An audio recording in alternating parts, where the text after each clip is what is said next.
Hey everybody, I did a video on this, a review of this knife here, and it was fantastic. It was amazing. It was groundbreaking, and unfortunately my computer ate it, so now you get to put up with this one, but let's check it out anyways.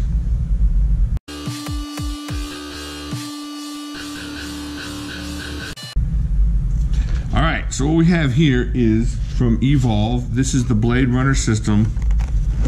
Let me open this up here. This is the BRS Minuteman. Check that out. Check it out. Alright. First, let's check out this excellent pouch. It's like a foam covered squishy pouch on the inside. Nice zipper pouch. It's pretty cool actually. That's definitely a plus on this knife. Put this back here. Alright, check this out. Watch this. First time. Yeah. I'll tell you what.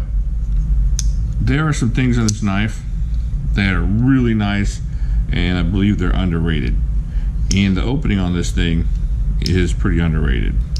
Now that I'm saying that, I can't open it at all. But unlike a couple of knives that have just that slot, I don't have a problem with this knife getting it open. There's the Kaiser Wanderer. Yeah, I can't get that thing open consistently to save my life. You ever see that movie, 4 Rooms, and then at the end, the scene with Bruce Willis and the guy and the finger chopping? Yeah, I wouldn't want to use the Kaiser Wanderer for that. And I wouldn't, you know what else this reminds me of? Is the Megalodon, the Chavez Stout Megalodon. Cannot open that thing. It's a great knife if it's open. It's a cool knife if it's closed. And if you have a friend with small fingers opening it for you, definitely a good knife. This one, for whatever reason, it doesn't seem like the slot is that much bigger, but it's definitely easier to get into and open up on a consistent basis. So I don't know, I haven't seen any reviews on this. I've heard that they've been kind of poo-pooed on the opening. Even me, with my chunky fingers, not really having a problem opening this and Spidey flicking it left-handed, or just regular thumb flicking it right-handed. Alright, I know a lot of you get annoyed that I flick too much, so that's it. We're not going to do much more of that. Let's get into this real quick. 1, 2, 3, about 3 1/4 inches of S35VN. You can check that out. It says China right there, I think is what it says, made in China, and that's about it. Very minimalist on the writing on the blade, and that'll make a lot of you happy. What do you call that, like a modified Warren Cliffy type blade? Got a nice black wash on there, very cool. Check that out. Alright, let's check out the handle. And like I said, that, you know, the thumb slot, I'm not really huge on thumb slots, but this one seems to work. Maybe it's because it's bigger towards the end here, and that's where it lends your thumb to go. It kind of leads your thumb in the right position, I don't know. But a lot of it has to do with how easy this thing opens too. This thing slides open pretty easily. So let's check out the handle. You got 1, 2, 3, 4, about 4.5 inches of machined titanium. Check that out. And you have a nice substantial frame lock there. Really nice lock up there.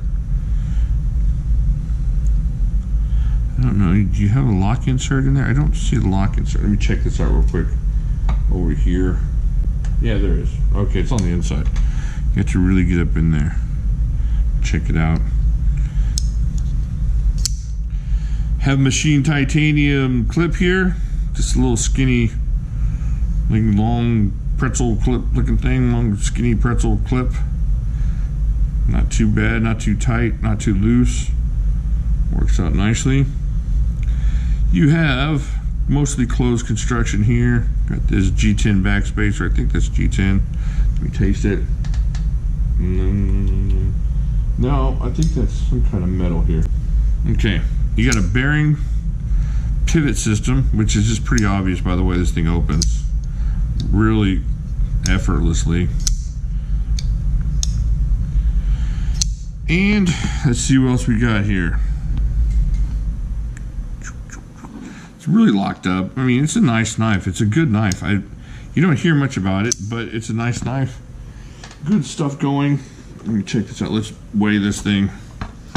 See how much we're gonna put onto our pocket stress. Get it to the right one. And we'll start in Europe with 122 grams. That's not too bad. And we're looking at 4.3 ounces. Not bad at all. The one thing I do have an issue with is, what is it? What is it, children? No lanyard. No lanyard. It's a deal killer. This knife is actually, or if this is August 24th, 2018, this knife is actually for sale for a little bit before I send it back to a buddy of mine. So I probably would have got it for myself just because I like how much it flicks open so easily if it had some kind of lanyard capabilities. It is left right tip up carry, so you're good there. Man, I'm sorry I keep flicking this thing, but not too many things I have that flick open that easily from this position. All right, like I said, if you like the Kaiser Wanderer and you don't like the way that thing opens, this thing might be for you. You know, if you like titanium knives and you like that sweet opening system, but you don't like the Kaiser Wanderer because of how difficult it is to open, and that was really a deal killer for me. I like the way that knife looks. Kind of has that Spidey chef look to it, but just impossible to open on a consistent basis. And the same thing with that Megalodon. I'd probably bought me a Megalodon by now if it hadn't been for how difficult it is to open. And for that price, it just seemed kind of difficult, you know. Why get a knife that price if you're not going to be able to open it? This might be your answer. This is a really cool, really nice opening flipper.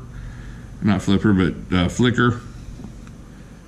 And really good steel. And it's got a nice grip to it. Right here, you got a nice choil finger grip area here. Gets super close.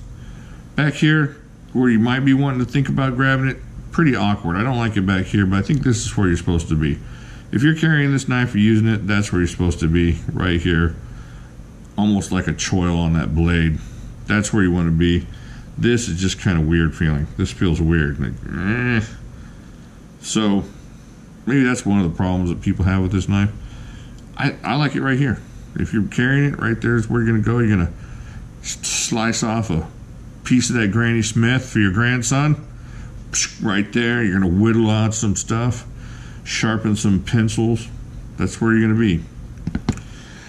Alright, just a quick review. Like I said, I reviewed this earlier, so if it seems like I'm kind of about it, it's not because I'm not excited about the knife. It's just because I went through about 12 minutes of really excellent review and comparisons before, and now I'm trying to kind of struggle to remember how I did that, what I was doing.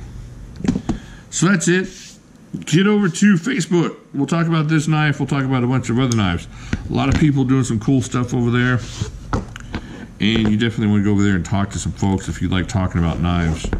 Doing some giveaways and knife sales and different things. There's a lot of good sales going on over on Facebook. And some trustworthy folks over there in our group. We had one guy last year that was kind of a turd nugget.